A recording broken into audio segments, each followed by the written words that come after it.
Sick. All right. You're good. All right. We're live? Sweet. Welcome, Thomas, to your penultimate place till you get your video game news and reviews. This is episode 52 of the Penultimate Game Show, and today's topic is Elden Ring discussion and review. If you're listening on your favorite podcast service, feel free to give us a good rating on that platform. It helps with the algorithm and helps us grow our audience. If you're watching on YouTube, consider dropping a like and a sub, and don't forget to hit the bell to get notifications for all our shows like the Marvel Mondays Initiative, the Cross Media Show, and Anime Nation. And if you're watching this on Twitch and have Amazon Prime, you have Prime Gaming, which means you get one free sub to give out. We'd love if you gave it to us, but if not, that's quite alright. And for those of you who don't know me, my name is Ryan, one of the mini hosts over here at the Pen Game Show. And I am gathered with some lovely people today to talk Elden Ring.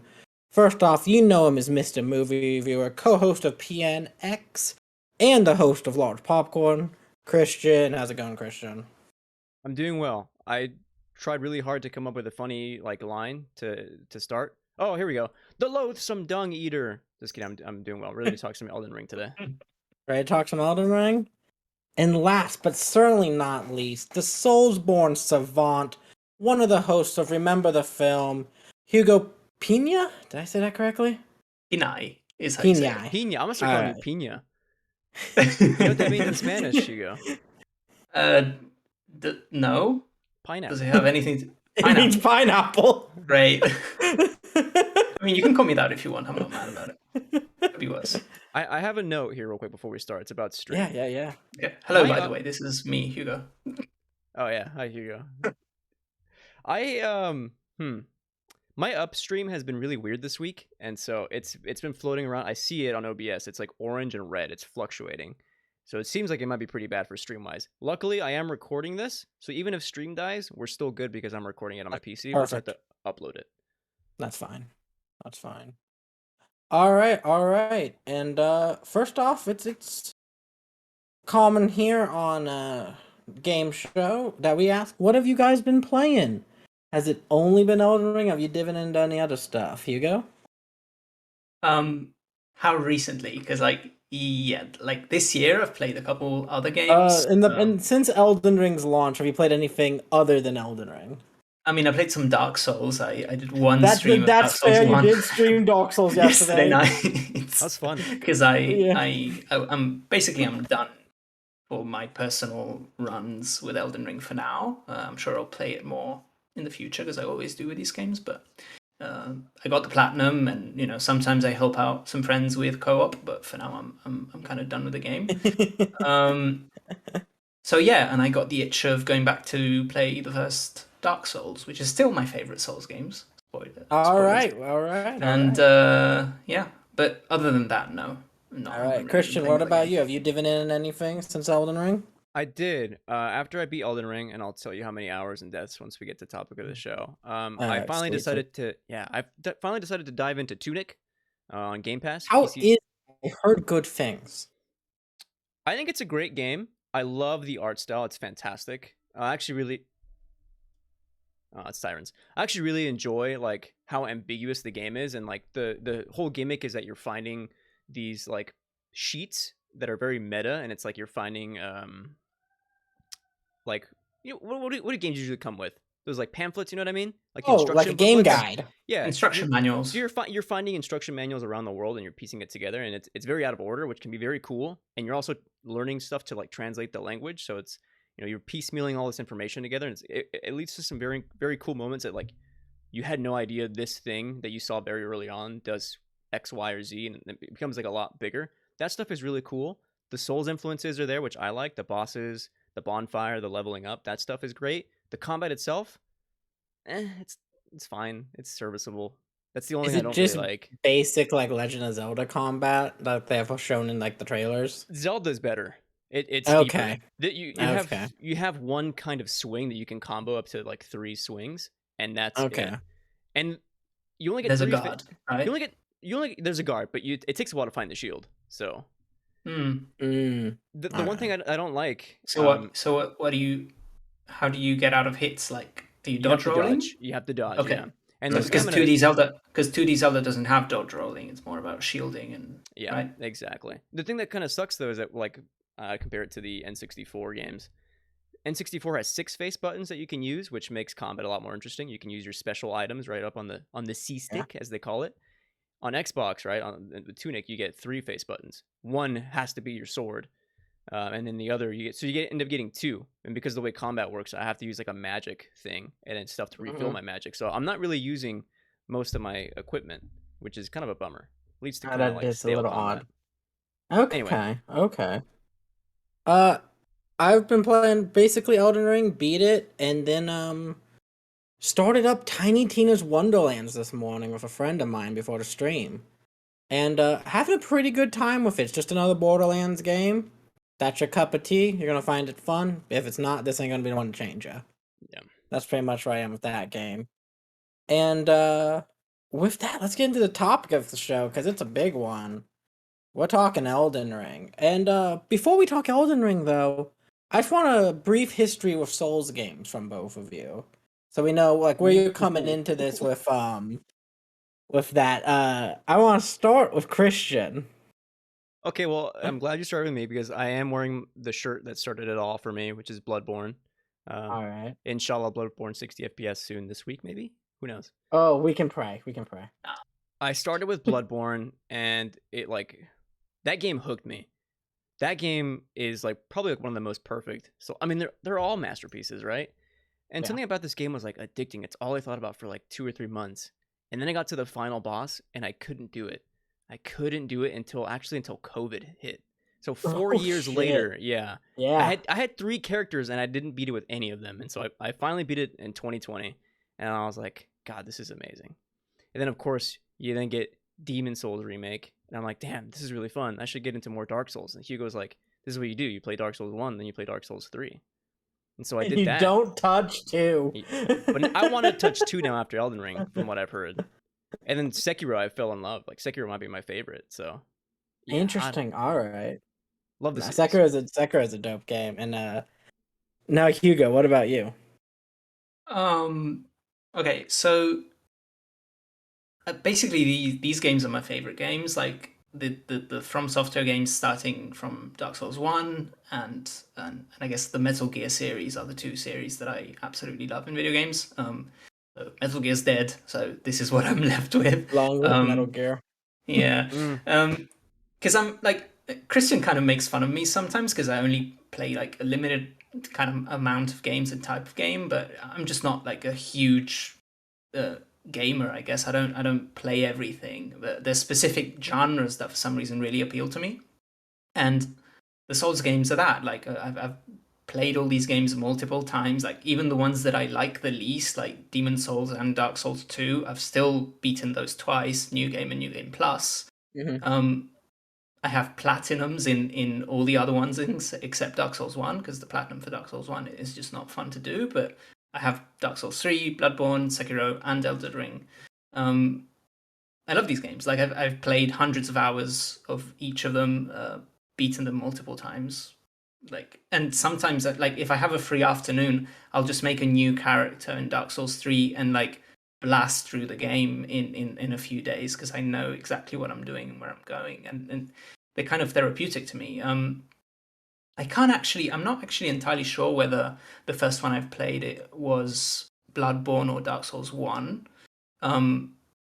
But I definitely know that Dark Souls 1 is the first one I beat. I think I might have started Bloodborne before, and then I was like, oh, you know what? I like these games. I'm going to try going back. And Dark Souls 1 is the first one I beat, and it's still my favorite in many ways. But yeah, I love all of these. I think, even the worst ones, I think Demon Souls and Dark Souls 2 are kind of a little below the other 4 Mm-hmm. for me. But they're still like great games. There's still so much to love about them. There's just something about how they think of these worlds and design these worlds, and just exploring and finding secrets and like, falling down somewhere and finding like an insane creature down there and an object that you Yep. really needed. It's like there's a sense of discovery to them, which is, I think, the reason why I really get into them. The difficulty is a big part of them, but it's like not the reason why they're It's the so draw of the world building, amazing man. for me. Yeah, I think it's just it's world building that I adore. Like I have hundreds of pages of notes on all these games just while I'm playing. And like for Elden Ring, I wrote over 30 pages of notes just writing down what NPCs said and item descriptions and trying to piece together all the lore and stuff. And yeah, I basically I adore these All games. They're right. exactly what I want in video games, and yeah, and I've So, for me, these games, I am right there with you, Hugo. These games are something very special to me. I've played for all of them multiple times. I think I've rebought Dark Souls 1 on Switch, PC, PS3, PS4. yep. God. Because I'll just play that game. That's a game I can just, like you, I can play it in an afternoon. Um, and just have a great time with it. But I remember actually, I started playing these games with Dark Souls 1 when it got announced. Because I was watching random television. Think I was in high school. And a trailer for it played with the song Bartholomew. And I'm like, this is a great fucking trailer. I am sold on this game. Then I went in, got my ass kicked by Asylum Demon for 2 hours, and was like, alright, yeah, no, I'm hooked. This is great. Incredible. And Oh, I've just been with him ever since. I am a guy who, before this, thought Dark Souls 3 is probably the best game ever made. We'll see if I think that at the end of this episode still. But no, these are incredible games with incredible world building. Hell, the guy in the comments right now in the Twitch chat, now Sonic Rage, me and him, he's a big, massive Bloodborne guy, one of the best Bloodborne players I've ever seen. We'll just get drunk sometimes when we hang out and just try and beat Bloodborne when we're inebriated. Great times. So no, these games are fantastic. I absolutely love them. And let's jump in now into our first impressions of Elden Ring. You've just created your character. You go up the elevator and you see this massive open world. you skip the tutorial like me and come back to it 6 hours later, but I don't care because, whatever. You get bodied by that flesh monster that you can barely do damage to, and I did not have a Yeah. parry shield. Are you kidding me? Who's trying Tree Sentinel? I see that thing and I'm like sneaking around it. You know? Who tried to kill Yeah, it? Hugo probably tried. I did kill it. I didn't try. I was like, I'm doing Oh, I'm this. This sorry. is happening. I was like, I got to the, I, I was like, yeah, this guy needs to die. I need to learn the patterns, and then I later learned this is not what you're supposed to do in this game. But like my first instinct was like, yeah, I'll do this. It's fine. Um, so the thing with me is I don't play the first run that I do of these games. I play offline because I don't like to have the messages like Interesting. give me hints, and I don't really want to do co-op for my first run through at least. No, I mean, I agree with that. if friends ask for help, I enjoy doing that, but in my game I try to go through it without it, I guess. Right. So I didn't miss the tutorial because like if you don't play online, there's a big bright message from the developer that says, "Oh, go down here for the tutorial." And of course, if you're playing online, you'll see dozens of those messages around it, so maybe you might not see it. But yeah, getting out of that first door was a strange feeling because it feels completely different from every other from It software does. It game. doesn't feel like I am this just cast-away monster left on a Mm-hmm. beach now to walk just forward to what I can see. I see so much in this open world to explore and go in. And I didn't find the boss for where you learn how to do the shield thing, the R2 attack after blocking. Mm. Oh, the guard counter. Till yeah, I never found the guard counter boss till I was cleaning up caves after beating the game. I, I figured out the mechanic pretty early on, but Yeah. because I saw, all right, I'm guessing that's where I have to go after I went to the church, did all that kind of thing. And then I just went the complete other way down to the other castle on the back end of that map and did Down in the that. down in the Castle Weeping Morn. Peninsula. Yeah, Yeah. down in the Weeping Peninsula. I went that way, and then I went back up and did well, I Margaret. did Margaret and Godfrey. Mm-hmm. And that's does Souls work in an open world? That's the question I'm getting to after the first impressions and all that of opening up. Hugo, do you think it works in an open world? I think it worked fantastically well, Mm. because uh, because it basically channeled what is my favorite thing about these games, which is the sense of discovery and the kind of feeling like you're lost in a world and you have to kind of figure out what you need to do and where you need to go, and Mm-hmm. how best to do it is do this than an open world. Like my worry before the game was, well, the open worlds sometimes can be a bit checklisty, or they can be just too dispersive. Like you're so lost that you have no idea what to do or where to go. And I Yeah. think because this open world is designed with the same attention to detail and the same sort of sense of direction. Like in each Mm. small part of the world, you can tell that it's handcrafted and that they're thinking about the way you're going to interact with it. Yeah. You never feel lost because it's always rewarding to explore. Like if you find a random cave, you know that there's a boss at the end of that. You know that you're going to find useful items that you'll need to upgrade your stuff. You know that, beating the boss gives you souls, you can level up. Like it, there's a constant sense of discovery and progression with everything you do, and so you, in a way that I feel sometimes with other open world games, I never felt like that the game was wasting my time, Yeah. because there was something new to see around every corner, because so much attention went into designing a world where that was possible. And obviously the Breath of the Wild comparison is something that is brought up a lot, but it is very similar to that. That world, as much as there's big open spaces and it's one of the biggest games you've ever played, but it still feels like the developers have an idea of how you might interact with it. And Mm-hmm. in some ways, it feels like a big level rather than a big open world. Sometimes open worlds feel like, oh, this is a big plane, and then you go to the different levels Yeah. within that open Yeah. world. But there's nothing interesting to see along the way. You're just kind of looking at even a game like The Witcher 3, which is one of my favorite games, even that as Yeah, well. a But masterclass of open a world. masterpiece, absolutely. But Yeah. sometimes you're still going from A to B and just looking at your mini map and following with the Yes. horse Mm-hmm. and holding X and just going. And in this game, it's never like that. You're always thinking about, and you're always looking around and thinking about where you're going and why, and what you might find. Yeah, even Um, like Red Dead 2, same way. Like yeah.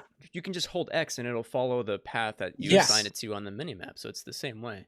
Let me jump in Mhm. on this, Hugo, because I think I'm 80% to answer Ryan's question. 80% of it, does open world work in Dark Souls? 80%, yes. 20%, not as much. Let me start with my critiques first. Mhm. I think for me, its success is also sometimes kind of its failure, in that I think some of the early areas, if you do kind of over explore, can lead to a little bit of over leveling, in my opinion, that will lead to Mhm. doing like the next kind of three major big areas. I'm spoilers, I guess. I'm thinking of Liurnia and even a little bit of maybe if you go Oh, Caelid or just since we have a little break right here, real quick. This is full spoiler cast. Everything on table. Everyone's beaten everything, right? Oh All yeah. major yeah. remembrance bosses. Mm-hmm. Sweet. Yes. Yeah. Awesome. All right, we're good. Keep going, Christian. I think it can kind of lead to like some kind of miscalculations with not leveling. What am I thinking of? Balancing. Yeah, balancing, where I find that like the earlier areas, because I explored so much, because I'm kind of incentivized to do so because it's so good, right? I find myself stomping through most of the areas that would later be like the more like linear kind of legacy dungeon kind of Mhm. areas, specifically Liurnia. Like I cruise through that Raya Oh, Lucaria like nothing, same. That whole area was a wash. and then I get There, to the yeah, and then I it's a get to the wash. boss. I get to the boss. I'm even thinking Godric too. Like I just absolutely smash those two. And so like there was concerns there. And then the answer is that the kind of end areas of the game ramp it up like to the other extreme, where it's like it's almost annoyingly frustrating how difficult it is there, because I feel like there was some kind of imbalance. And yet everywhere in between, I'm falling in love with this game left and right. Hugo's absolutely right. The sense of discovery there is there. It's exactly the Breath of the Wild thing, where you're seeing something and like, oh, what's that over there? And you go to it, and I'm having these, oh my god, what is this moment every, I don't know, 25 minutes. The vibes in the opening area are probably the best of the game. That and Liurnia, which is absolutely fantastic. But my favorite thing about Also, this like design, the music helps with that yeah, as well, because there's Oh something my because god, the a lot music. of a lot of the other Souls games are very quiet and music will pop up when you're doing bosses. But this game, they decided to add this sort of background, like almost buzz that is always in your ears, and it kind of adds to this sense of like it yeah. creates that vibe, but it also creates some tension in you. Like you're still, you know that there might be danger around every corner, Yeah. and that music helps out a lot with that. Because it's atmospheric, but it's still kind of broody and intense, which It I think is, really yeah. works for open world Souls. But what I was trying to get at is one of my favorite things is that the intent of the level design is probably the best I've seen in every Souls game because of what Nelsonic kind of says in this comment on Twitch, saying when everything is discoverable, then everything is missable. And I think that's kind of the point. There are so many moments that are so specifically hidden that when you find something, it feels like I'm the first person to ever see this thing. I'm finding this cave that's around like the Yeah. shore in this completely dark area that if I didn't like hold my lantern or my torch up to it, like I wouldn't have seen like this small divot Mhm. and like, oh my god, I'm in this cave now. And that happens throughout all of the game, all 100 plus hours of me just exploring, and it maintains that level of discovery and wonder. It's a masterpiece of A design. moment for me that really sticks out is I was exploring up by Volcano Manor because I did the assassination quest line area for them. I didn't do the dungeon. Right. So I go do the assassination quest, and it brings me all around that area up in there. And then I end up in the Beast City, where like all the Beast people live, and there's a big beast at the end of the rock cliff, and then a bonfire. So I'm like, I can run to that bonfire and it'll stop all this. I can figure out what to do with this thing attacking me, this boss. And then I look over from this bonfire right next to me. It's just a dude made out of crystal rock who I think is dead. And I'm like, what is he doing in the end of this random ass boss area, just chilling on a bonfire? Those are the Yeah. moments for this game. I'm like, this open world is really special. Because then 40 to 80 hours later, on a rebuilt now character, Respect, I'm like, I have to go back to him to get his armor Yeah, in absolutely. Cosmic Azul.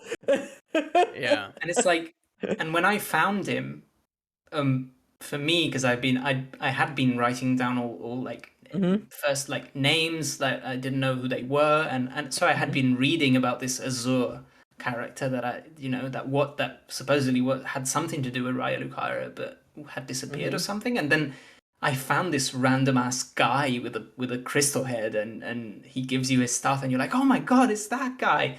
Like there's moments like that constantly in this game, because There like are. I also think there's, if you are somebody who, because you can play these games and basically just enjoy the gameplay, ignore basically all of the lore and the story, which Yeah. is fine. Like you can just kind of blast through them and have a great time because the gameplay is fantastic. But the But lore.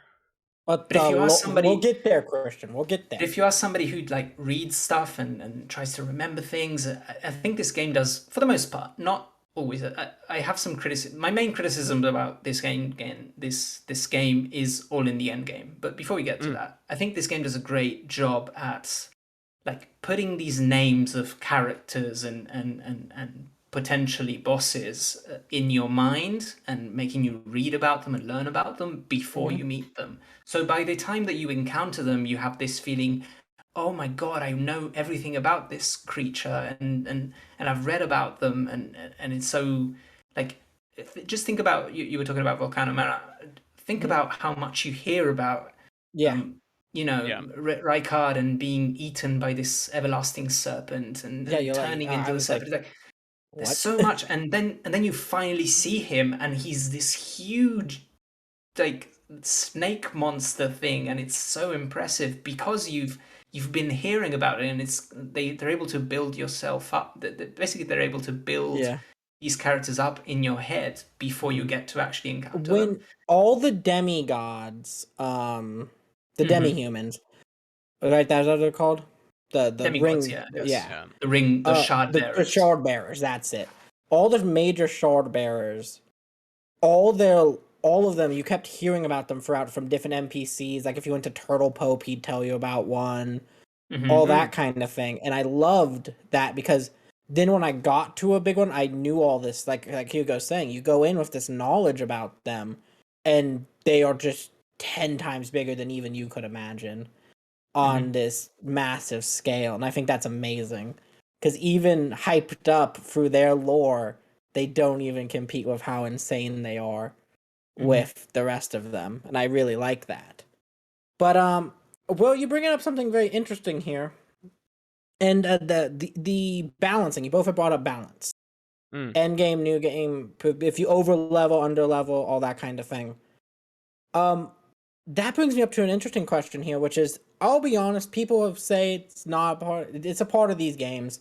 Difficulty. Difficulty is a factor in these games. It's one of the reasons I enjoy them. Yes. I like the rewarding difficult combat. I think it when you get it down and you kill a boss that has beaten the ever living shit out of you for 2 hours, it feels amazing. I live for that rush these games give me.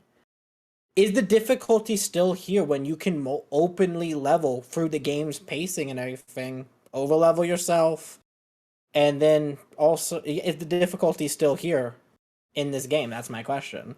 Christian, I want to start with you for this one. Yeah, I've thought about this because there was a lot of discourse on Twitter whether or not this is the most approachable Souls game or not. And I think I'm leaning towards it is because the game really encourages you to utilize all the summons at your disposal. Even some of the main bosses early on will have like NPC summons outside that you can Mm-hmm. use if you want to, and you're very encouraged to use your spirit ashes as well. And if you want to have like a harder time, a more kind of tried and true kind of Souls experience where it's just your melee combat or your magic against a boss, you can do that if you want to.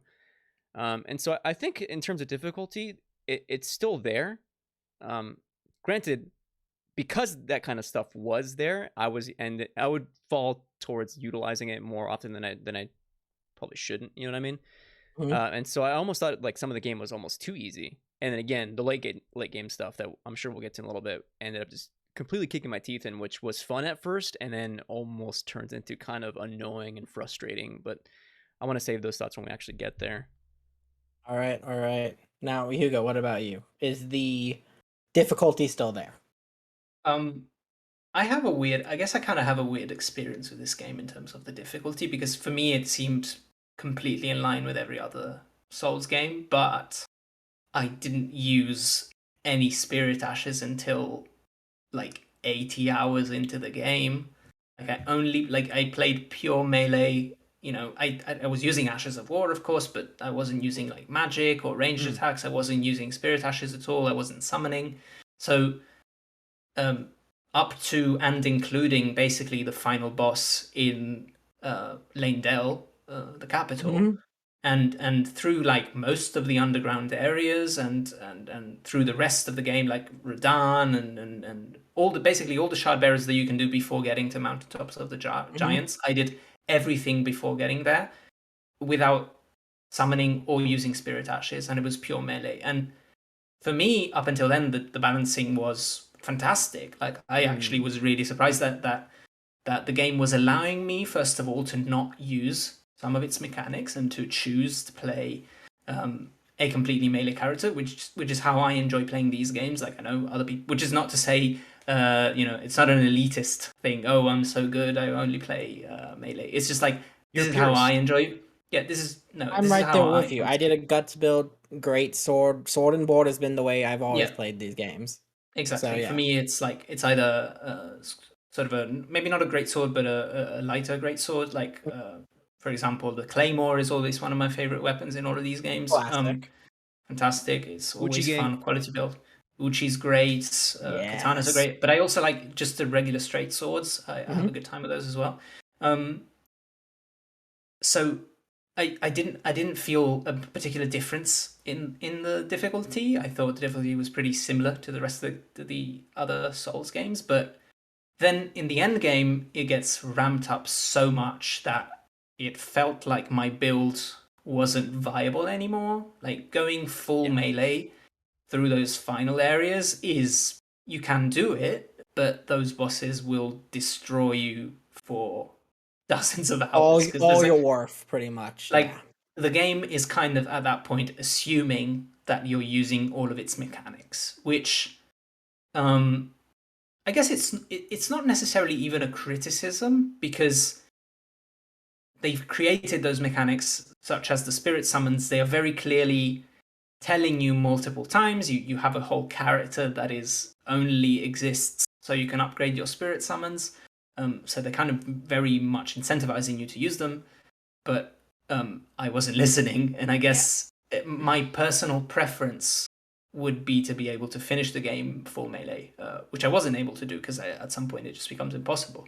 For me, No, But other than that, like you actually bring overall, up I think the difficulty kind of works. I think the Mhm. end game just becomes a bit unbalanced. you and Nelson bring up two things, which is he's talking about how you Christian brought Melania, and then he said respec. At the end of this game, I had to completely respec into spell casting to be able to beat this game. I'll be honest with that. Mm. I had to I respect. had a pure double stanced melee build, which worked until Hoarfrost Stomp got nerfed into the ground, and then that build became dead. That build died that day, and I'll miss it. It was a fun time. It got me for Godskin Duo, which also fuck Godskin Duo. They are the worst fight of I didn't any think it was that Souls bad. game ever. I didn't think it was that bad. I'm gonna say it. It was fine. What? I had to mimic, but like it was fine. First try, baby. Yeah, same. Holy Same Not a for me as problem. well. Oh my god. No, that boss took me to like be fair, 5 to be fair, by then I had already respect and beaten Malenia. Like, because Malenia is a side area, I went to her before going to the rest of the end game, and Yes. having to figure out a way to beat her was why I ended up having an extremely overpowered build for the rest of the game, because I had my Mimic plus 10 and I had Hoarfrost Stomp before the patch, and it was just like, at that point I You was just went. unbeatable. Yeah. Yeah, at that point, like, that's how I beat her as well. Is I got to her, I beat her with that, and then next time like, all right, that's done. I just need to go finish up the last 3 bosses. Then like everything's to change. This no longer works. Here, Mhm. go figure out what to do. I'm like, I think I can respect in this game. Can I just Uh, say, I was so enthralled by this like journey to find where Melania is, and like having not the Dectus medallion, but the other medallion, right? The secret Yeah, medallion to get to the secret Halig medallion. tree. mhm. Yeah, that stuff was so fascinating to me. When I finally get there, it was the first time I felt like fatigued. And Hugo had messaged like a week ago saying this, I'm in this area where it feels like too much. And when I got there, I immediately knew exactly what he was saying by too much, because it's the one time I was like, does this really need to be that big, this open world? I'm in this area where it's like completely foggy and I have to journey through this thing, make it through that area, and then start going into the Halig tree. And I'm going through 3 more huge areas before I can even find where Melania And is. I that was like, tree is just bit too much. awful. The It's an Scarlet awful Rod. tree. No, I you was see, in so pain. that's how I felt when I was doing Ronnie's quest or Annie's quest line, where I'm like, okay, you've brought me down to a Scarlet Rot Lake with a dragonkin soldier in it. Wonderful. Nah, shit rocked. Ronnie's quest was like, it was fascinating to me. No, It was yeah, I so was No, happy her with all quest that line stuff. and her Yeah. story is my favorite in the game. I Mhm. hate that underground lake of rot. I'm like, I- why is there lobsters in it? I'm Oh. still like, I was still completely enamored with the game. Like, for me, the moment where I started to feel, oh, okay, maybe this game isn't the best game I've ever played. Which is, like, to be fair, like all my criticism, we may come off negative. This is still Yeah, 10 out of 10 game for me. 10 out of definitely 10. gonna Oh, be. this is 3 long-time Souls fans airing some grievances. We all think this game is 10 out of 10. I can tell you that Absolutely, right now. yeah. Like, this is just like, there's grievances. Like, for me, the problems that I have with the game are splitting hairs between this and the other Souls games. So all of these are my favorites. Why is this not my very favorite out of those Yeah. 5 that I think are all So can masterpieces? I assume that right now that for all of us this is not our favorite FromSoft Souls game? Correct. Correct. It's not for Same. me, no. Same. Because, So I like, take it Bloodborne is yours, Christian? No, I think Sekiro is, to be honest. And Sekiro. that's not a popular take, I know, but something about No, Sekiro but really it's gets me. interesting. I like it. I like it. It's a fun game. It has the best story. So yeah, I can I get that. want Dark Souls 1 to be my favorite so bad, but they're uh-oh. Ryan's gone. Hugo knows why. That I used to complain about Dark Souls 1 so much, dude. That like, oh, it's so frustrating. what a And then like dumbass. you realize it's probably the best open design world like ever. It's so cool. It's insane, yeah. It loops. I think his computer died, so we'll switch to a 2-person here in a second. Give me a second. Okay. The 2-person is on. If I do share screen, will that work? Oh, he's back. Okay, I can switch back There to is. 3-person. Like power bomb. Sorry about that, guys. Oh, we figured. Nah. We're just talking about Dark Souls 1 while you were gone. All right, that's great. Dark Souls 1, one of my favorite games of all time. My personal favorite is 3. I think 3 brings together everything good about everything up until that point FromSoft has done and masterclassed it. For me, okay.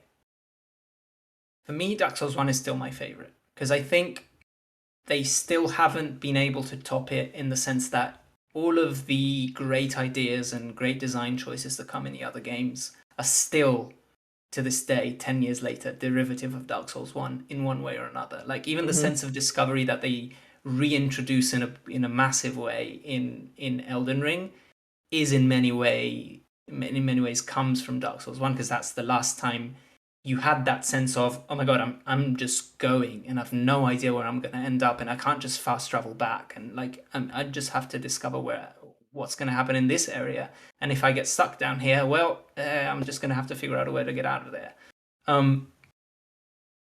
But I guess number 2, I still have Bloodborne, because I think the world design and the aesthetic, and there's such a coherence to that even other games maybe don't have. Like the way in which that game starts as a sort of a plague thing with werewolves, and then ends up being cosmic horror, is something that I'll never It's forget. something so special. It's just unforgettable the way It is. when that Bloodborne flip is happens and you start figuring out, oh my god, this game is doing this.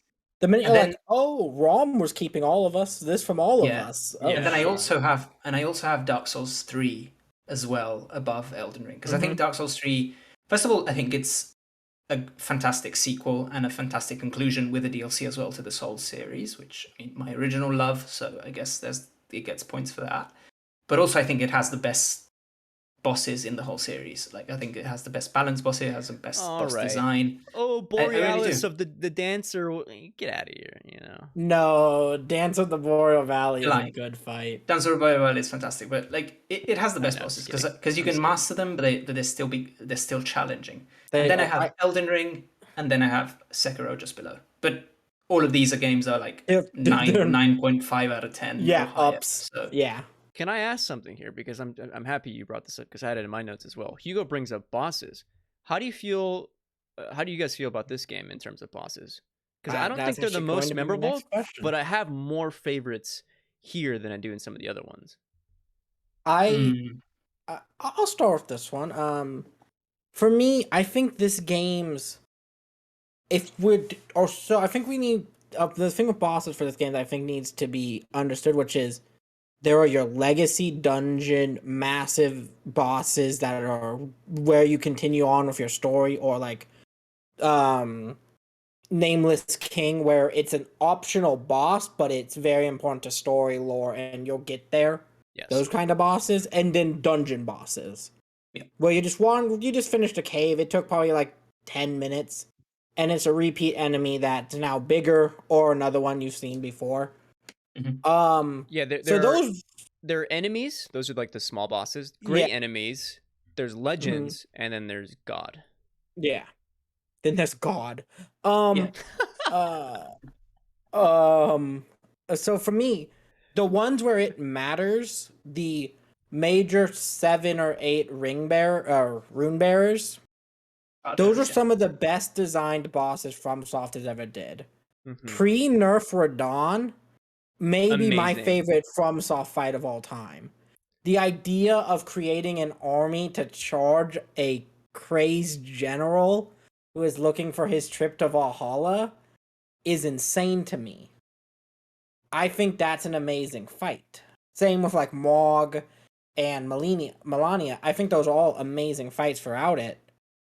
But I do think because of the size of the world and what an actual boss is being kind of changed in this game, the definition of it, some really aren't that great, but the ones that hit are insane and become top tier bosses.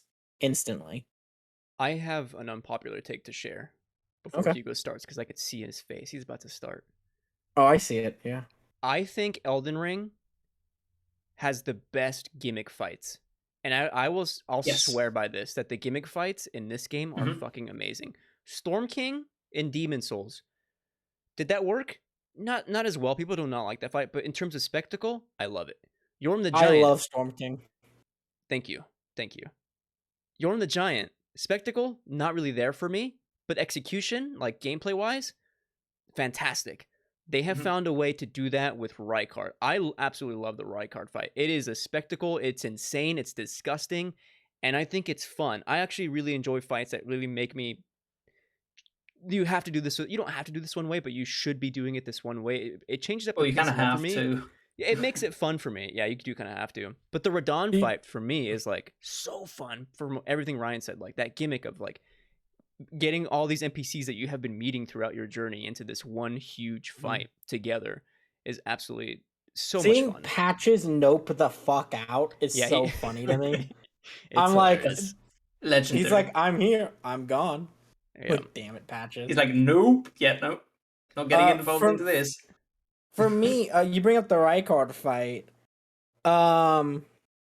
and for me, I want to tell you the dumb way I did that fight, Christian. Because I put on all fire resistant armor, a fire resistant charm, and just all one poked him to death, standing in the lava. Because Are you I wasn't serious? taking, yeah, I wasn't taking enough damage for it to matter, and he had no way to attack me except by jumping farther into the lava. This is why Souls games rock. If you can find a way to do it, like a win's a win in my opinion. Like if you A were able win's to a do it, then win. Oh yeah, yeah. hell You yeah, can win by a mile or an inch. A win's a win. yeah. I think for me, in No. terms of bosses, I feel the same way as I do the game as a whole, which is up until the end of Lanedale. I think the main bosses are really cool. I Mhm. particularly like you mentioned Radahn. Radahn is a fantastic gimmick fight. I think just the idea behind it is just so excellent, and it feels so epic. It does. It The has fact an that they epic feel even to it. Epic. the fact that they give him that introduction before where he's the jester explains the story of his battle with Melania and him going crazy and him being so powerful that he uses gravity to stop the stars. Like there's something poetic about that stuff. I also particularly like the Margit slash Morgott dynamic. I like the fact that he shows up at the beginning of the game and he's the first wall that kind of Yeah. teaches you how to play the game. You have to, you have to go out and explore and level up a bit. Otherwise, he's going to be really, really difficult, Good which luck, I didn't bitch. do. Go level up. I beat him like 4 hours into the game, and I was like, maybe this shouldn't be this hard. Maybe I should be exploring more. And then I did afterwards. Um, I'm glad to know we all were like, oh, we can take this. We've done bosses before. and I And I and I did. tried, and I was having I did, fun. but it was kind of a pain in the ass, yeah. Yeah, no, But he's a I, bit of I a just pain in I the ass. just really enjoy that dynamic because the fact that at the end he says, "Oh, foul tarnished, I will keep an eye on you" or something, and when you're there, you're like, well, what exactly does he mean? Will he show up again? And by the time you meet him again, it's like 50, 60 hours later, and you finally meet him again, and it's such an epic moment, and you fight him in that throne room. It's fantastic. I do feel once again that after that switch, I also really like the fire giant fight. I just think it's something From hasn't been able to do well, which is giant bosses, and I think that one really worked because the arena's so big, Mm. and there was And something Torrent. just yeah, and Torrent that helps out. There was something so cool about that one. I do still think some of the end game bosses are kind of unbalanced. I think the final boss, I think Melania, and I think Maliketh, they all do some of the things that I've never liked in Souls games, which is massive AoE attacks, combos that can one-shot you, and some bullshit with your health, which is Melania can regain health and Maliketh can shrink basically your health bar. I think those extra mechanics are just kind of unnecessary and make the fight too difficult if you're playing it as a traditional Souls game. So you're trying to go for it melee, which is what I was trying to do Mm-hmm. and failing. And it kind of forces you into specific builds in the game that are really strong, which is, you know, you can have a magic build. Magic builds are really strong. You can have a Blood. bleed build.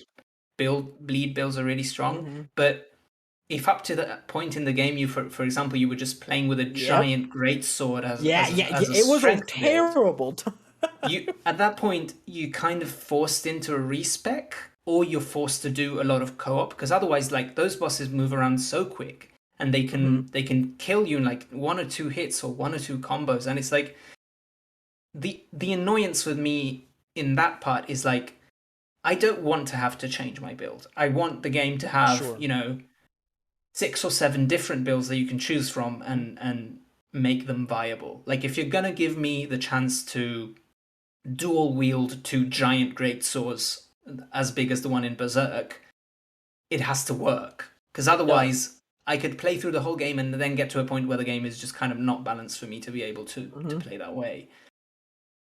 Yeah. So that being said, it's kind of a long-winded way to say the bosses are fantastic. I think the design, specifically in terms of aesthetics of the bosses and their introductions or the cutscenes, are beautiful. I think there is some issues with excessive AoE attacks in the end game and some just balancing of how much damage you take. And I think if they did tweak some of that just by kind of change it, I think they could change the AI in the sense that it does the big AoE attacks a little less often and tune down the damage just a tiny bit. I think those bosses could become some favorites of mine in the whole series, because, like, as you say, as you mentioned, Ryan, like, as in terms of how epic they are and how cool they look and how varied they are as well, I think they're some of the best in the series. They just need kind of a tiny bit of fine tuning for No, that I in the game. completely Melania understand is what you almost mean. perfect. Malenia is almost perfect, Almost except perfect. she has that one move that one shots you, and you can do nothing about it. And it's And like, she you the just, shield drain mechanic. That's yeah, too and much. you kind of just have to get lucky that she I don't doesn't do that move too I don't often. You know what I understand mean? why they didn't why shield hits can heal her. That's the one that pisses me off. It's yeah. I'm like, just if you just change that enough to Mhm. where that didn't do it, that'd be possible sword and board. Yeah, But otherwise, yeah. it just isn't. No, I Because completely agree. the advantage you would have against her is you shield and then you do the counter move. That would Yeah, be very good against her, but you can't because she'll regain all her health. yeah, it doesn't Can matter. can anyone explain why Radon was nerfed instead of Melania? Like, what was so difficult I don't about know. People, Radon? Because I don't Radon, get it. but people just, that was one thing I saw on Twitter. People just thought it was hard. I You think it know was just one why? that people complained about. Why? You know why? Because they didn't Because reach Melania yeah, yet. because 50% of player reached Radahn, Mm-hmm. and what percentage of the overall player base? Like, this game sold massive amounts True. compared to the other Souls games, and Yes. like, Woo. most 10 people, million times more. you know, play games at a normal pace and not at an insane pace where you play 100 hours of a game in 2 weeks because you're so obsessed with it. And Yeah. so I think they're addressing issues in the game earlier That just makes because sense. that's more likely that people will play Radahn. Also, Radahn is a shard bearer earlier in the game, and it's like there are certain quest lines for the ending that are tied to him, and Melania is basically completely optional. There is one situation in which you have to kill her if you want to get a different ending, but you know, I think that's the reason, Is and I that for don't the think they're ending of done. Frenzy and Fire? Did she needed it Basically, for? if you inherit the frenzied flame, which is what I Yeah. did by accident, and you don't want to do that ending because The I had needle. I already completed the quest line of Rani, and that's the ending that I wanted to do, but I couldn't. Mm-hmm. I was locked out of it, and at that point I had to beat Melania, because the only way to cure yourself of frenzy is beating Melania and then using an item that you get from beating the Oh, fight. the injector thingy. Yeah, the Yeah. Yeah. needle of Mikola's needle, it's Yeah. called. Yep. But yeah, but I think that's the reason why I think the end game hasn't received some differences in the patches. But I do think they might address it, because In a month from now. some, not necessarily a month, even weeks. Mm-hmm. Like, because like Dark Souls 1, for 4 weeks. example, which was um funny. Dark Souls 1, for example, received balancing patches well into after release. because like it was kind of experimental in a way for them, and they were kind There's of. a lot of real broken things in Dark Souls 1, I mean, though. there's some broken bullshit in Dark Souls 1 that just could not get fixed. The But painted I feel world where like I have to bow and arrow this like dragon that's just like stuck on this bridge to get past. Fuck it. fantastic. 10 out of like That's a best video good game of 10 all out of Tuesday time. 10. right 10 there. out of 10. 10 out of 10. Yeah. And Demons that's are the streaming the thing. red dragon while it flies over me for an hour. Mhm. Great Yeah, yeah. moments. Great stuff. Like for all the frustrations that you can feel, there's something just so special about these games in general and Elden Ring in particular that I think will not get lost. And I think even once you get away from some of the more frustrating parts and you just kind of think about the game as a whole, like 95% of it is the best game I've ever played. Yeah. So, Yeah, no, I 100% agree with you on that one. And you know what makes these bosses better? The fucking lore that I am obsessed with and I still know nothing about. There's spoilers. Okay. Yes. Finding out that Radagon is Marika changed things so much for me that Yeah. I had to go Mhm. online and look up this whole family tree of people and what has been going on. That was like the first time I really like deep dived into lore and googling stuff about the game, other than what I pieced together in my notes. And I was like, this changes everything about like what I thought about these bosses and these characters in the world. It's fascinating. Amazing. That's really funny you bring that up. Is not Sonic Rage, who's in the chat and everything. A couple mornings ago, just sent me the family tree of like how all of them are related to each other. I'm like, this makes a lot more sense now. All right, I can start unpacking this lore a bit deeper now. Bati T's like his spreadsheet of what he has. He does it by zooming out, and it's like Yeah. what it's connected is crazy. I can't wait to see what he comes up It's with. gonna be a great video. Great video. Mm-hmm. But no, I want to talk about lore for a second here. I think lore in this game may be the best world that this team has ever created. Mhm. I think the lore for this world is so interesting because it's still on that massive scale that we know from Saw 4 End of the World Calamity that is happening, but at the root of it, it is a family story of how this family got too power hungry and they broke off into different paths for each other. And I find that's really, really interesting. Like, the Grafted, he did that to become as strong as his family, or at least try to be, and all that because he was the runt. I think the ways of telling that storytelling through character design and all that is super interesting.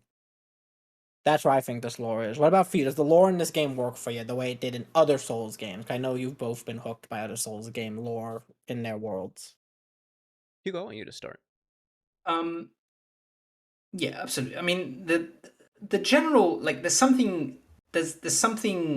that thematically in Miyazaki games that always comes back, and there's always some similarities, and like it's like poetry, it rhymes, which is what George Lucas would say, and like and I appreciate that. I like when you have a strong voice of an author and you can recognize sort of the ways in which he's building on what he did before. What I really love about this game is those family dynamics, because I think you can tell where George R.R. Martin's storytelling was the beginning point, where he created this family tree, he created these characters and how they interact with each other and how they're related. And then Miyazaki said, okay, but now there's an apocalypse. And in the power vacuum of we don't have a lord anymore, what happens? All the brothers turn against each other and go to war against each other to, get all the Elden Ring together and become the most powerful. And they all ultimately fail, and so they split off in different places of the world. I think that stuff is fascinating. And I also think, which is something we haven't talked about, I guess, but I think the side quests in this game are the best in any of the series, because I like have to Fuck 100% yes, agree. dude. you get to actually build relationships kind of with a lot of these characters, and you get an idea of what their desires are and what they want for the endings. And I appreciate the fact that the side quests specifically have such a direct effect on what might happen at the end of the game. And I mean, and they're so your you can, endings.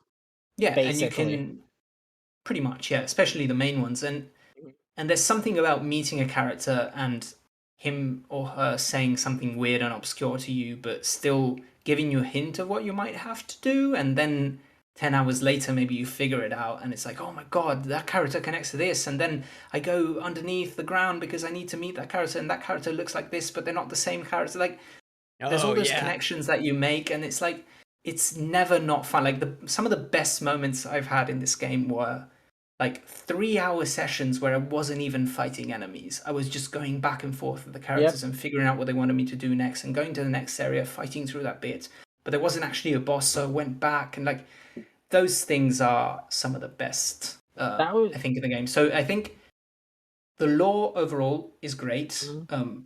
but that doesn't surprise me to some extent. It's kind of, Mm. Miyazaki's great at doing this, but I think they've improved in their actual storytelling, which is something that they've been criticized for before, in Yes. terms of how you meet characters and interact with them. I want to talk about the Redon cutscene that plays when he's explaining why you do why this ceremony happens every year, the celebration to feed him, basically, brave warriors. That's the moment where I really felt George R.R. Martin's touch on this was in that cutscene. It's a 5-minute cutscene explaining the war that happened between siblings and why he stands out there screaming in a battlefield waiting for more soldiers to eat. Because I was like, this is the most storytelling I've ever gotten about a single character in one of these games Mm. that wasn't Mhm. through 8 different item descriptions. Holy hell. Well, for me, Yeah. I really felt the George R.R. Martin with just how the entire lore was surrounding one big family. Like that is Yeah, that is that's Game very of George R. very Game That's of Game of Thrones, Thrones. right? Yeah. Yeah. And then of course all the name schemes that are they're maybe a bit too similar for my taste, but like I also don't care. It's fine. Like this is what he named them. Like sure, You don't whatever. like that they're all his initials? I still I don't 100% believe that he did that on purpose, but for me it's like Melina and Melania and like those kinds of names being just a bit too similar. Mikola and Rena Mika, and Rani and yeah, Renala. yeah. Yeah. I do No, want to go I back for definitely get that. Sorry, Godric, Godfrey, Godwin. Godfroy, Godwin. Like, Yeah, it can be a bit And then too, again, God. a bit too much, but whatever. thank God. Yeah. And then God, yeah. For me, I want to go back for a second and say, first of all, the 3 days I think I spent when I finally sat down, like, okay, let's just do Ronnie's quest in its entirety right now, was probably my three favorite days I spent with the game. Where that takes you and realizing how all these things are connecting is fucking brilliant, and it's like masterpiece from software, which again, not a surprise for me. What I think And you know makes what it is about it is the amount of things that quest. Sorry for cutting you off, but that's fine. the amount of things that quest allows you to see in the game Oh, that feel like you would have completely missed them if you weren't doing the quest, which I'm not Nocturne sure and is entirely the Noxtella? case. But like, Nocturne and Noxtella were the first few times that you were there, and you're like there's The just a minute whole I new went- world underneath. Like, what's The going minute I on? start going down and the sky turns purple with crystal Yeah. stars, I'm like, And they what? keep Look at the going. Shiva River. That You just elevator, keep going. 5 minute elevator ride. I'm like, how big is this game? I can't wait to see video essays on that fucking elevator. Mhm. It's gonna happen. Oh, they're gonna be beautiful video essays. I can't wait. The thing for me, real quick, what I wanted to get to is why I think the side quests and lore is so special. Is that I think for me the key difference in the other Souls games, when I'm finding out stuff about the lore, it feels not inconsequential, but it feels like a bit too much in the past, where like these things have happened, they're like part of history, and I'm like doing something after the fact. Whereas this game, even though it's still the case, right? It's still happening in the past. It feels like I'm in the climax of this moment, and like what I do has an impact on like the world in a different way than I have with like Bloodborne or Dark Souls, right? Ushering in these new eras, I think feels like I'm completing the climax of this story, right? And I think that's what made the lore in this game so special to me, is that I feel like a participating character in this history rather than just like someone that comes after, in the epilogue of it. I'm not here to restart the flame and do all that. I'm here to burn everything to the fucking ground. Yeah. I'm an active part of that. And I almost forgot one of my biggest like praises is like what Hugo said earlier about meeting all these NPCs and building relationships. To me, what pushed that even further into like masterpiece territory wasn't just building those relationships and seeing how they connect. It's seeing the downfall of those connections, slowly losing almost every single person in the round table hold, and having it from the beginning feel like a safe space to actually be like one of the creepiest places that I feel like the most unwelcome. Mm-hmm. I almost called him Andre. The blacksmith is like losing his freaking mind, and Roderica is staying there because like, she feels like some kind of loyalty to him. It's just so tragic, and I almost don't want to go back to the round table hold because the vibes there are way off, and it's fantastic. All I have in my round table at the end was them and the dung eater who just say cryptic shit in the corner. I'm like, this is his quest. This is a terrible place. I did not like his quest that much. The dung eaters. I'm like, this is an awful, awful place now after. But God, the scene where the tree begins to burn. Oh, the vibes there are immaculate. I do wish there's a bit more Melina, but other yes. Yeah. There's something the game doesn't tell you is how many times you can actually talk to her. Like every time you're at a church of Marika, you can talk to her and she'll say something. Every time you're I didn't know that. Yeah, at any of the sites of greats after Lane Dell, if you sit down, you can mostly talk to her. I think the game doesn't do a great job at telling you that you might be able to do that. I wish they would just make it mandatory. I wish, like, at some some sites of grace, would just talk to you. It would just automatically happen. I think that would be just better in terms of, like, how that works, but I understand that ultimately there's always a philosophy in Souls that they don't want you to have to do any story. Like they want you to be able to completely skip everything if you want, which is fair enough. And I'm sure speedrunners love it, but for me personally, I kind of wanted that stuff. I think one of my favorite bits of lore is just the aftermath of Melania fighting Radagon. And this idea that these two demigods are the strongest creatures that exist in this world, and the aftermath of their fight is like on the one side a desolate land, and on the other side this character that's almost broken and has been carried by her loyal knights back to her Halik tree, and and you fight Radahn, and then you fight Melania 40 hours later, and you can imagine them fighting because both of them are so strong and powerful, and you have to figure out ways to beat them, but you can imagine them fighting themselves to death, but at a standstill, never being able to. There's something so poetic about that stuff. And it's great. The fact that both of them ultimately want you to kill them. Like Radahn, what is left of his consciousness is he's just in the battlefield and he just wants to have an honorable death. And that's why the festival exists. And Melania, she's never known defeat. She's the undefeated, but once you kill her, there's almost some sense of relief in the fact that she says, "Oh, I have finally met my match. Mikela, we're never gonna meet," but there's a sense of relief on her part. There's a sense of relief on you as a player because you've been banging your heads against her for 10 hours. I was about to bring up when did Cristian know victory? 107 after 179 deaths.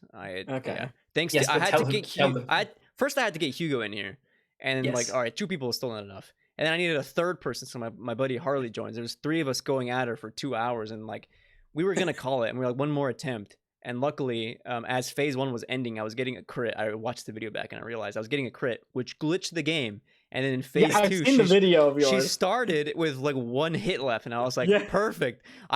You know what? I don't even care. I'll take it. And well, I'll be honest. That's how I beat Radagon. Was if you run to him, he doesn't attack you till you touch him. So you can just swipe at him and he won't do anything. So if you're a really broken spell build, you can set up Comic Azure in his face and nuke him with it and then go fight the Elden Beast. Which I want to talk about the Elden Beast for a second. Yes. I hate that fight. I love the way he looks. He's insane. He's awesome. His first phase is also awesome. His second phase is trash. It's so bad. The star sparkle thing that follows me and will just not do much damage, and then he's shooting his sword hits at me, and I'm like, I can't dodge anything here. I can possibly lay on the ground Here's and hope things fly over me. here's the thing about Elden Beast. It should be separate from Radagon. It should not be Radagon's phase 2. If that were the case, I would like it more. Because Yeah. I feel like a lot of what you said, once I get to Elden Beast, when I'm like have half my Estus left, not Estus, you know what I mean? Crimson Tears. I feel like, okay, there's a very good chance that if I have bad RNG, it's going to go very poorly for me, you know? But other than that, I like the spectacle and I like the location of it. If he swam away less, also would be great. I wish he wasn't. I don't like that he swims. Yeah. I think should have been more like Gurman and what's his name, the moon presence. Oh yeah, in Bloodborne, where if you defeat the first one, you don't have to fight the first one again to get to the second one, because like it doesn't really add anything to it. Like I feel like it's just makes it kind of artificially harder, which is something that I think these games do a great job at avoiding for the most part, but sometimes it doesn't really work. And I guess kind of those annoyances get concentrated in some of the very, very end game bosses that, again, if they fine tune them just a tiny bit, this would be perfection, I guess, even in that sense. But yeah, the only other thing about Elden Beast for me is I felt like in every other Souls game, once you get to the final boss, you have an idea of who the boss is and how he fits into this world. And Elden Beast is kind of something that you're like, okay, because I've heard about Radagon, I've heard about Marika. Yeah, I know who those are. I have no fucking idea who Elden Beast is. And it's like God Slain, and I'm like, okay, I'm not entirely sure what I did here. There's an element of that missing, and I'm sure it's hidden somewhere in the lore, and Vativiria will figure it out for me. But when you get to Gwyn, or when you get to fight Gurman at the end of Bloodborne, or even Soul of Cinder, you have an idea of how they fit into that world, and it adds, I think, adds a sort of an emotional element to this final fight that I think Gurman sitting out of his chair. Maybe one of the best fucking moments of all time in gaming. Incredible. Which Gurman joins the fight. The hunt. The hunt. Like, come on. Which brings me to my next question: is we absolutely love this game. We have been saying our criticisms, but that's because we're three kind of cynical FromSoft fans talking about Elden Ring, so it's gonna happen. What I want to bring up now is our favorite moments from this game. You can have up to 3, because I know picking one would be nigh impossible to pick a pure favorite moment. Cristian, I'm gonna start with you on this one. I'm thinking of one right now that I actually thought was really cool. And it's gonna take me a minute to kind of describe. That's fine. That's fine. First of all, just like transitioning from open world to a linear experience for the first time into heading into Stormveil Castle is fucking amazing. And the music changing, everything with Stormveil Castle is fantastic. And this ties into my first favorite moment. I was exploring the sides of Stormveil towards the end, and I landed on a scripted fall that led me down to where a golden crucible knight was hiding at, which I was severely under leveled for, and I died. And so I marked it on my map as I'll return to this later. And dozens of hours later, I remembered I'm leveled enough probably to go back and do this, but I couldn't remember how I got down there. And so for the first time, I'm like, fuck it, I'm gonna Google. And so I Googled I think I Googled underneath Stormveil, because I remember falling a lot. And I found something else that was the beginning of a quest that was ended up being Blythe's quest. And I was like, okay, I'm gonna stop because I want to see this firsthand. And so I go down there, and you trek down all the way underneath Stormveil Castle, and you see this giant fucking face. And I had no idea what it was, and it was so enticing for me to figure out what it was, and I cannot wait for lore videos to figure it out. And then yesterday or 2 days ago, on a YouTube comment, someone pointed out that it's probably the decomposing body of the first child of America, Godwin. He's just down there. Yeah. And I had no idea. Then that aha moment that epiphany of being like, fucking Christ, that's his face just Mhm. there on I mean, all and you this see that time. face again later as well. If you Where? complete When? Fia, if you complete Fia's quest, like the Prince of Oh, Death yeah. is where Mhm. you fight Dragon Lord Placidusax, I think is the name. No, Placidusax might be the one in No, that's Farazula. the one in Crumbling Rather Azure, who's Yeah, King Ghidorah. I have a yeah, complaint King here Ghidorah, with but Fia's the quest. other one, yeah, the other one in Fia's quest, if you look up, you see that face again because that's the actual Yes. body of the Prince of Death. So Mhm. it's unclear whether they're the same thing and they're kind of connected because if you check, it's kind of underground, and so they might be connected in some way, Mm. or if maybe the one in Stormvale is just a representation of that. It's kind of Yeah. unclear, but it is Godwyn, the first Mhm. Mm. demigod to die, basically, and become the first to live in death, I guess, is what they call them. Yep. Okay, real quick, I do want to say my one complaint with side quests is Fia's quest because it's the only time you don't progress a quest by choosing the top option, and I'm stupid. So it's probably my fault. Then I'm like, okay, the quest is me killing her, sure. And then it turns out I locked myself out of a very cool side boss because I was supposed to pick the bottom option. It's the only time, and I was like, come on, you couldn't just flip the options just one time. I don't know. And then I'll just give one more shout out because we already Yeah, talked give one about it. more. Just traversing the well into the Shifa River for the first time and seeing how deep it goes, and then walking out and then seeing the rocks glowing like a starry night sky is probably one of like my top 10 Souls experiences ever. Mhm. All right, Hugo. What about you? What a couple of your favorite moments from the playing this Um, game? okay, my first one is maybe the simplest, but it once you finish Stormvale Castle and you walk outside the back of it, and suddenly you see every other single place where you're gonna go in Oh, that incredible On that vista. one shot where you're just It's like, like, oh, all okay, right, we this have game is Hogwarts this up big. here. We have a volcano castle up There's this way. and Yeah. and you don't realize how far that stuff No. it's actually is, because far as like fuck. from there you can see the Forge of the Giants where you're gonna Hmm. basically end the game and set fire to the to the tree. And like the second time I went through the game and I went out of there and I was like, oh my god, I know exactly where every single thing I'm seeing is. And I realized now that it took me like dozens of hours to get to there, but it's actually somewhere tangible. Like it feels in like a big level, as I was saying before, in very much the same way as Zelda. It feels like a place I see that, so I actually can go there, and there is going to be something interesting. So that's my first. All Another right. one is Yep. early in the game. If you go explore the Weeping Peninsula, you can find first of all, seeing the big the mausoleums for the first time was epic. Mhm. Oh, That was kind of spoiled by like the announcement trailer. Like it was one of the few things that they showed like very early on. which I didn't So it see. kind Mhm. of, yeah, because I kind of had seen that one, and I was expecting it, So did you but guys go in with no spoilers? Yeah, I pretty did. much, yeah. I only Mhm. watched very early stuff, and in the network test I had seen some stuff, but it was all stuff that I'd kind of seen before. So it wasn't basically was, but like I was constantly surprised by this game. So yeah. Awesome, awesome. Love to hear it. Um, But basically, in the Weeping Peninsula, there is a tower that if you fight through the tower, get to the top, and open the chest, it teleports you all the way to Lanedell.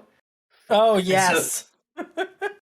and like, when I got to the bottom of the Weeping Peninsula, I had already finished Stormvale, I had already explored part of Liurnia, because for Mhm. some reason I didn't go south right away. And I was like, oh, well, I guess I could go back. And I explored this area. Like, I was like 15 hours into the game, and I was like, Yeah. man, this game's big. Like, just size wise, this is pretty big. And then you get teleported all the way to the capital, and you see this giant dragon that is just lying there dead. Yup. And you open up your map and you're so far in the north, and it Mhm. feels like it feels like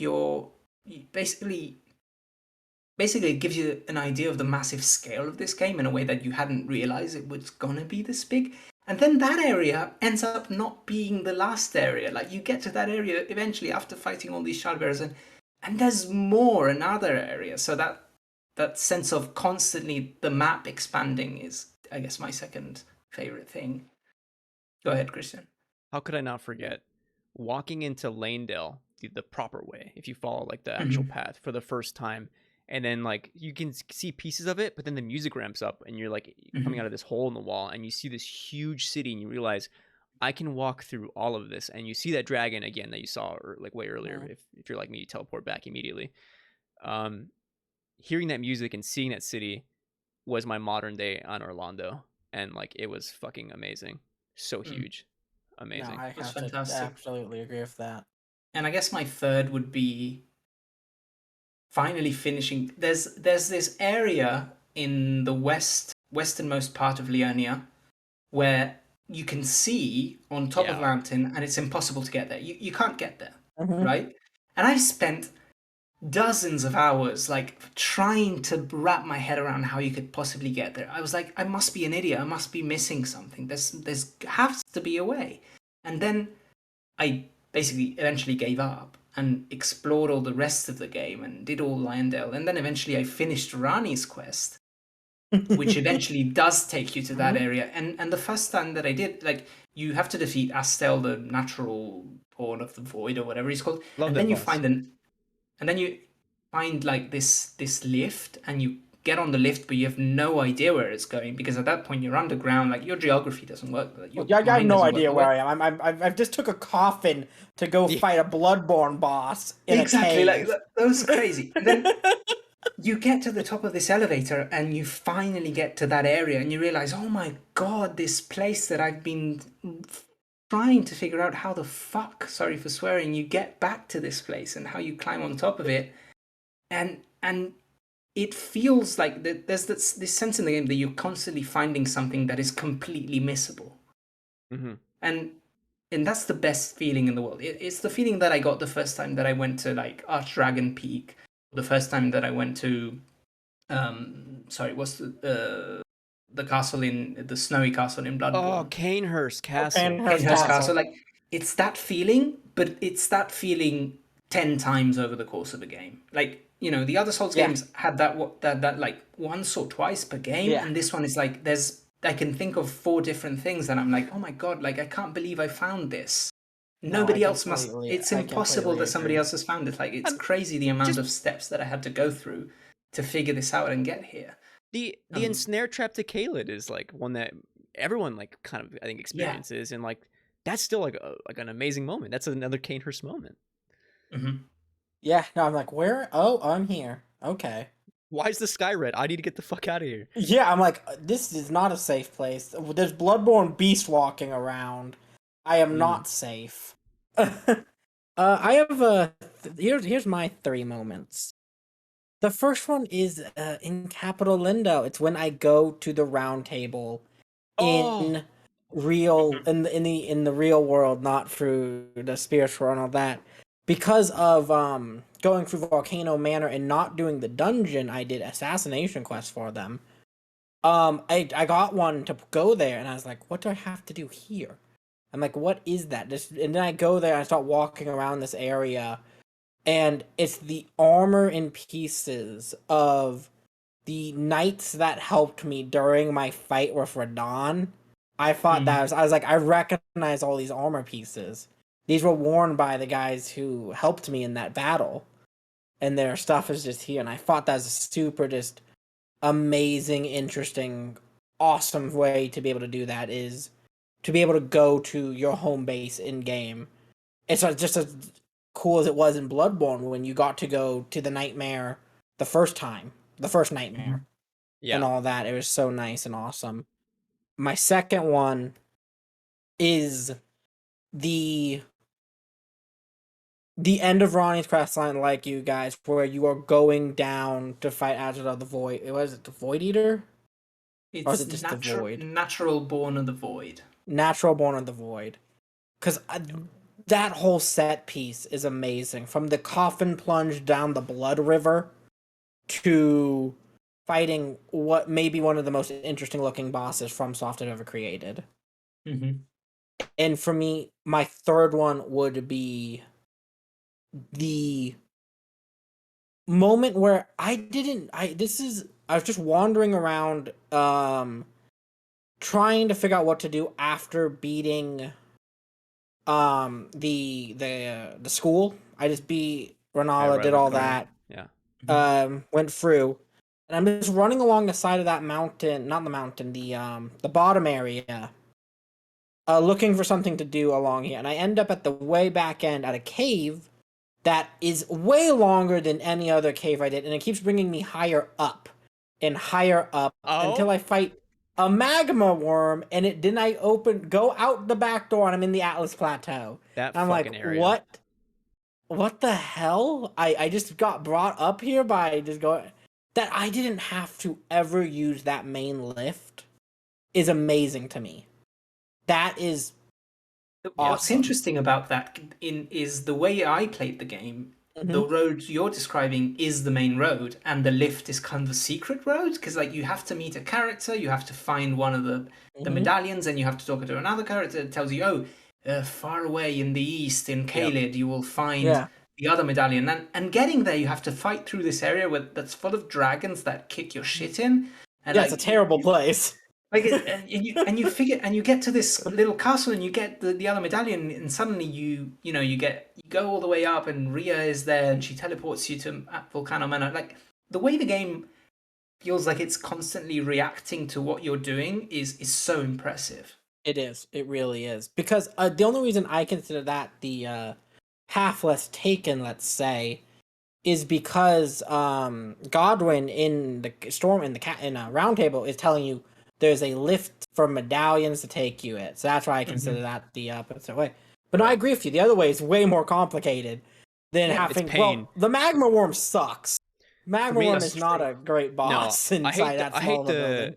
I hate the old lady bats that poison you. Those can fucking Yeah, the die. harpies. Oh, They're yeah. bad. Yeah.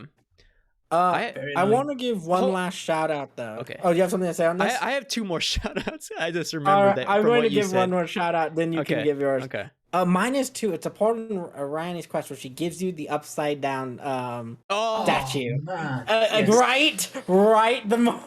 And then you're like, So what the cool. fuck do I do with this? And you just walk into a room, and you put that down, and it's amazing. And the whole building flips on its side, and I'm like, what? I have to do this now.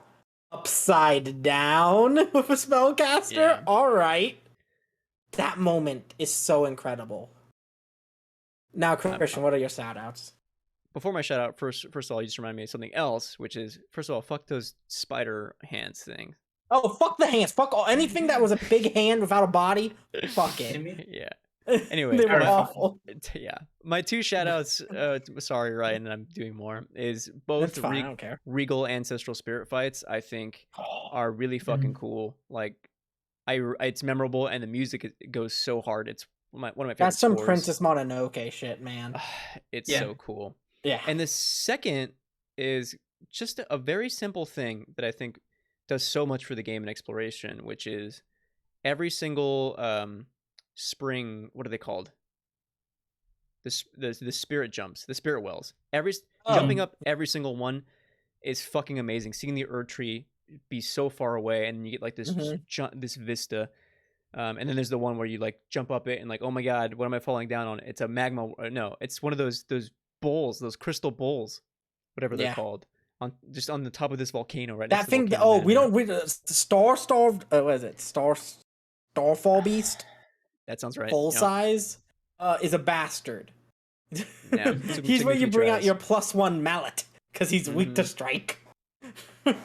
But for real though, like, my shout out to Torrent, like double jumping on that horse made exploration like so much fun that I didn't think. It was that yeah. The horse was such a great addition. I didn't in the beginning. I was a little worried, but then I did the Knights Cavalier fight when it was dark because I was wandering around, and I'm like, no, horse combat's awesome. This is great. This is a duel. And that pretty much brings me to all I have to say. Do you have any more topics, Christian? I know you had some things you want to talk about. I think we covered everything I really had, to be honest. Like, we hit all the major stuff. So now, because this is also the last thing I could say is you got here.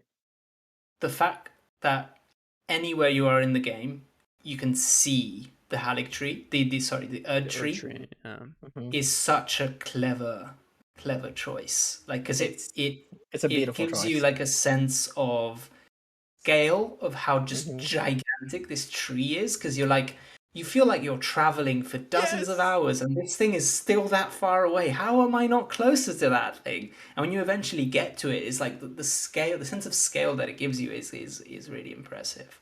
um and it works in a similar way as Zelda, where you can constantly see, the castle right there in the distance, and you can constantly see Mount Doom over here in the distance, and it's just one of those things that I just love in games.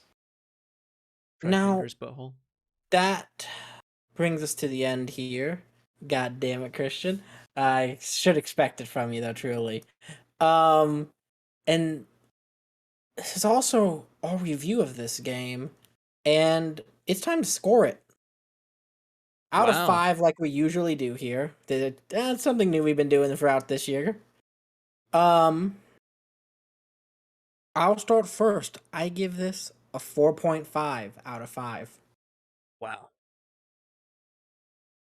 Who Okay. wants to go next? I I can go because I gave this so much thought because I was really struggling to rank this among my other um from soft games. And originally I had all these marked in GG as 4.5s out of 5s. But what Elden Ring did to me is really like made me rethink the way I think of the word masterpiece. Obviously when I Mhm. hear 5 out of 5 or 10 out of 10, like that is a masterpiece to me.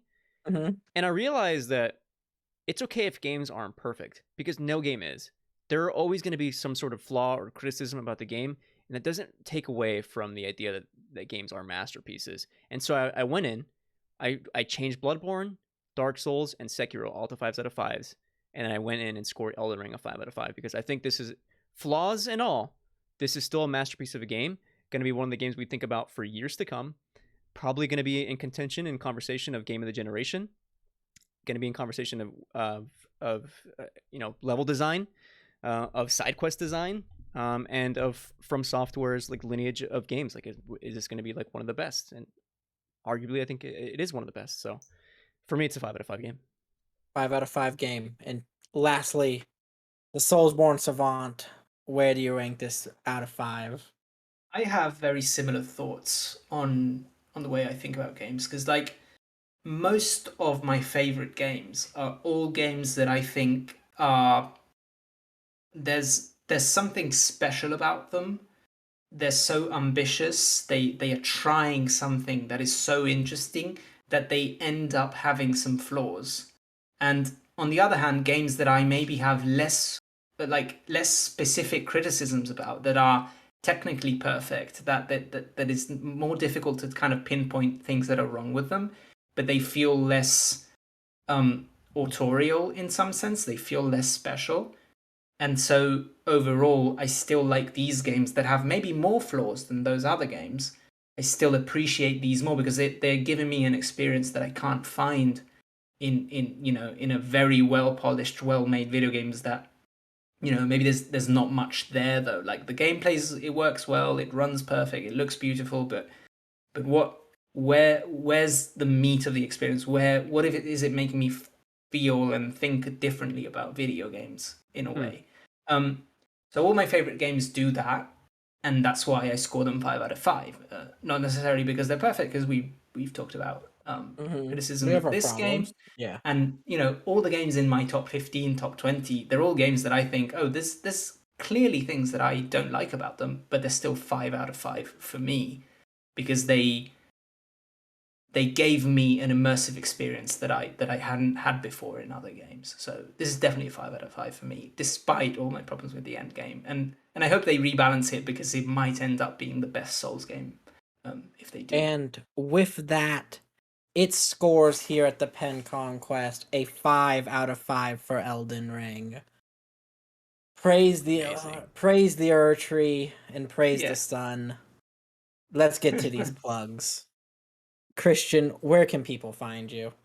You can follow me over on Twitter at ISOChristian to get updates for all the things I do, like my movie podcast, Large Popcorn, where we do movie club there once a month. And Hugo was just on the last one. We watched Casablanca. It's a great episode. Great. I love that episode, Hang guys. on, You guys are great. sorry. Hugo was just on the last one. I'm in all the movie Oh, clubs. I'm sorry. Yeah, Hugo's Let's my be real. co-host on Movie Club. Yeah, I'm sorry. Thank you for the. What's going on? Thank you for the Did correction. I just get fired on live on Twitch? Like, No. Yeah. If anything, you're gonna fire me from Large Popcorn. You know. Well, I had a question here for question. What is this month's movie? We'll find out in a few hours. Is there the poll up? Yeah, I think Little Miss Sunshine is winning. That Okay. seems to be the favorite. The theme for what's the April theme? is That's what I was asking yeah, for. Is the women theme. directed films. Women directed films. Awesome. Mhm. Can't wait to see what gets picked. Thank you, Ryan. Now, Hugo, where can people find you? You can find me at Hugo_Pinai on Twitter. That's Pinai and Hugo with an H in front of it. And you can follow me on Letterboxd at Hugo Pinai. I guess that Letterboxd is probably the most fun account you can follow. For me, your letterbox is something watch special. a shit ton of movies and have a bunch of lists. And yeah, that's the most fun. And you can also listen to my podcasts about movies specifically. Remember the Film, and of course, Large Popcorn Movie Club, which I hope I keep doing with Cristian if he doesn't fire me because he's mean to me for no reason. But yeah, so you can find me there. I want to plug one more thing, Ryan, as well. Please. Yeah, speaking of movies, I normally do video essays for the Penultimate Conquest. Usually I try to aim for one a month. This month's was a little bit different, and I did like kind of a list video on the top films of 2021 from my own list, right? So if you're curious about that, you know, you're buzzing about the Oscars, you may want to check that video out over on YouTube. All I can say, man, is it is probably your best work today. Each one keeps getting better, man. Your video essays rock. And people can find me at RyanTheLion3055 on Twitter for wherever and whatever I'm up to on this wild world of the internet. Thank you both for joining me. And all the fellow Taunts who've joined us, good night. You don't have the right. Oh, you don't have the right. Therefore, you don't have the right. Oh, you don't have the right. I think a butthole.